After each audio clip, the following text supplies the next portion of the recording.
Olha, gente, a Receita Federal anulou, inclusive, a isenção tributária sobre os salários de ministros de todas as religiões. Essa medida incomodou pastores e alguns líderes religiosos, principalmente da bancada evangélica da Câmara dos Deputados. Esse benefício, para vocês entenderem, foi concedido pelo ex-presidente da República, Jair Bolsonaro, na véspera das eleições de 2022.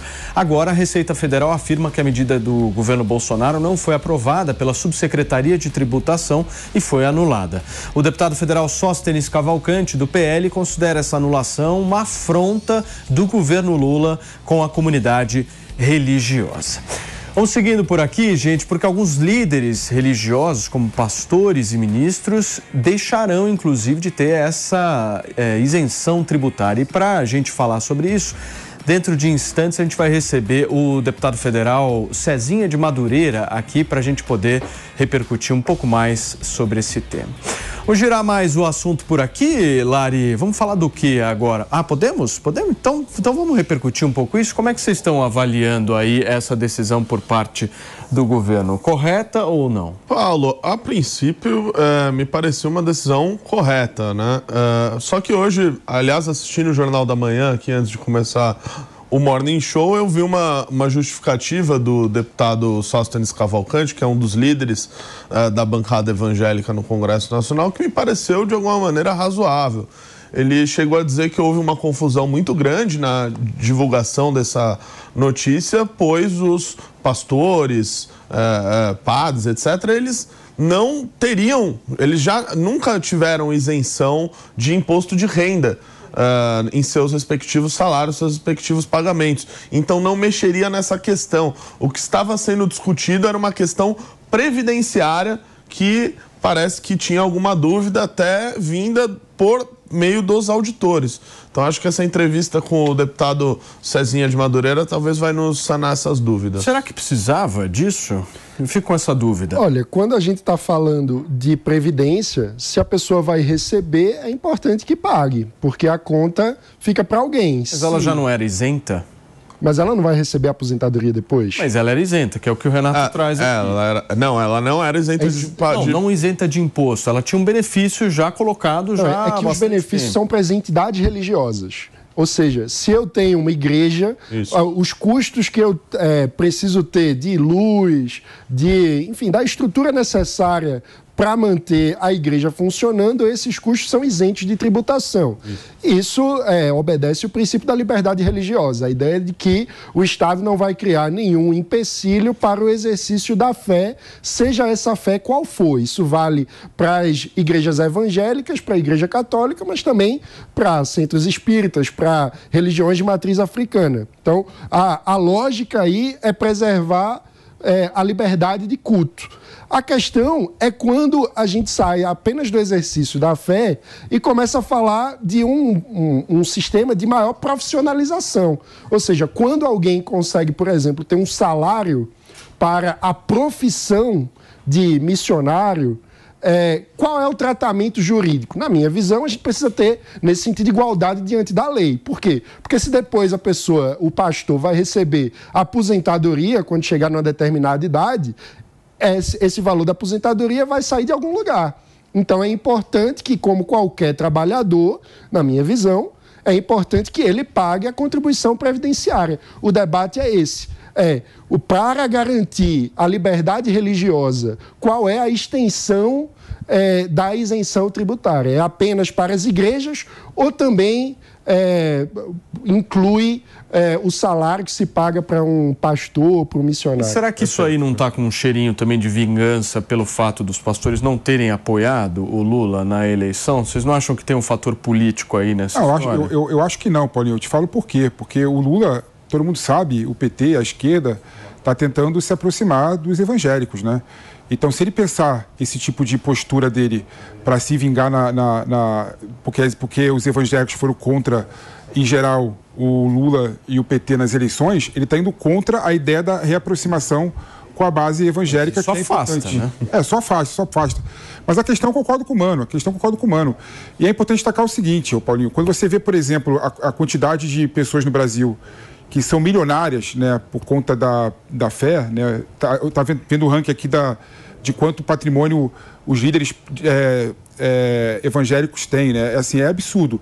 Mas isso não significa que todos os pastores evangélicos têm a mesma riqueza. Há várias igrejas evangélicas pequenas, por exemplo, em várias partes do Brasil, que o pastor ali tem uma vida espartana.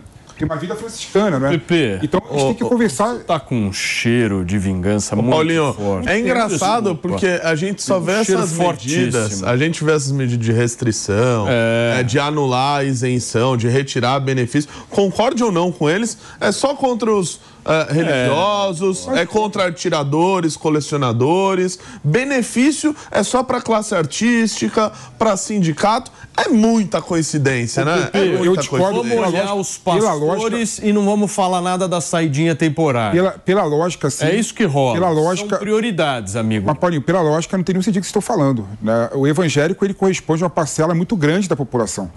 Então, se o Lula quisesse fazer realmente política, ele tinha que pensar em beneficiar esse setor da sociedade, que são os evangélicos, né? Que tem um papel de seguir o líder religioso muito mais do que as outras religiões. Se não cogitava, então não faz sentido nenhum ser vingança. Se o Lula cogitava qualquer aproximação, se ele cogitava qualquer aproximação, isso aí é uma pá de cal em qualquer movimento de aproximação com a igreja. Agora, isso também é uma das partes do esforço arrecadatório do governo. Né? Isso aí, a gente não faz sim, mas é uma pequena peça, um pequeno grão de areia de um grande esforço do governo de aumentar a arrecadação, que a gente já viu vitimar o pessoal que faz comprinha de blusa na Shine, tá vitimando todo mundo está sendo vítima dessa sanha arrecadatória e a gente não vê uma linha sequer sobre corte de gasto, que era fundamental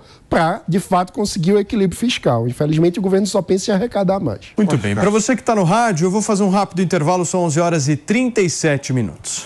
Fala, Pepe. Não tem nada a ver com a sanha arrecadatória do governo federal, essa medida. Até porque, com toda certeza, esses impostos aí não fazem nem cócegas no orçamento público, né? Eu acho interessante quando o Mano fala da questão de redução de gasto, né? O Brasil precisa de mais gasto, mais investimento público, não redução. Isso é piada que você gosta de falar para a população em geral. Mano, pega o orçamento do Brasil. Há 10 anos está desequilibrado. 50% é com pagamento de pensionista, com aposentados e servidores públicos. O que é uma distorção que eu já critiquei no programa de hoje. 25% é gasto obrigatório com educação, 15% com saúde, sobra 10% para fazer política. O problema está na estrutura de gasto. A gente precisa reformar o Estado brasileiro. É preciso reformar o Estado brasileiro. Mas tira onde o dinheiro? Tira da onde o dinheiro? Preciso diminuir a quantidade de gastos obrigatórios e ampliar a quantidade de gastos discricionários. Ou seja, a gente tem que desengessar o orçamento público. Tirar da saúde e da educação. É preciso fazer política pública. A sociedade, tirar dos salários de privilégio de juiz e promotor, tem um bocado de lugar para cortar. A questão é essa, a gente precisa ter mais capacidade de discutir as prioridades, não achar que o dinheiro público é infinito, porque não existe dinheiro público, o dinheiro é do pagador de imposto.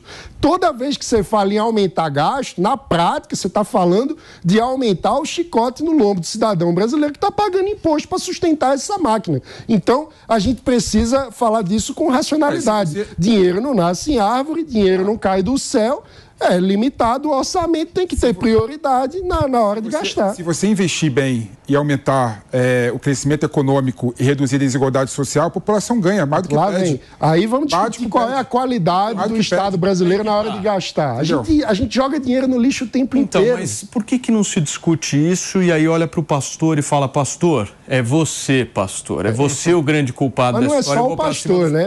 A sanha arrecadatória está vindo por todos os lados aí. Mas também a comprinha da blusinha na Shine. Então, há uma grande incoerência, por exemplo, o governo quer cobrar imposto sobre a importação de $50 para alguém que está comprando uma blusinha, mas quando a pessoa chega de viagem internacional, pode gastar até $2.000 no aeroporto. Volto na história. O pastor não é sanha arrecadatória. Claro que não é sem arrecadatório. Porque se você colocar na ponta do lápis... que faz parte de um organismo que está buscando por arrecadar mais e acaba ali em pequenas coisas fazendo o mesmo. Agora, será que os caras vão partir para cima, por exemplo, do agro? Vai ter alguma necessidade de se olhar para o agro agora também? Então você olha pastor, olha agro. Coincidentemente, esses apoiaram um candidato que não ganhou a eleição, certo? Aí você vem me dizer o agro que ainda carrega o PIB nas costas. Né? O agro no Brasil, considerando com as indústrias, é o setor que menos paga imposto. Mas a reforma tributária agora já vamos olhar para o agro e detonar o agro. Eu não estou falando que tem que tributar o agro, não. Eu não sou a favor de mais tributo, não. Mas quando você pega o setor de atividade econômica do Brasil, né, o agro, comparado com as indústrias, paga muito menos imposto que as indústrias. Mas isso vai mudar bastante com a reforma tributária, que já foi aprovada, né? Porque você vai ter uma alíquota... Mano Feira, não sabemos se estaremos vivos para ver... Se a reforma vai chegar em prática um dia. O governo já ataca o agro quando, por exemplo, financia e defende movimentos de invasão de propriedade privada. Com isso. Né? Quando retira o legítimo direito de um produtor rural de possuir uma arma dentro de casa para se defender.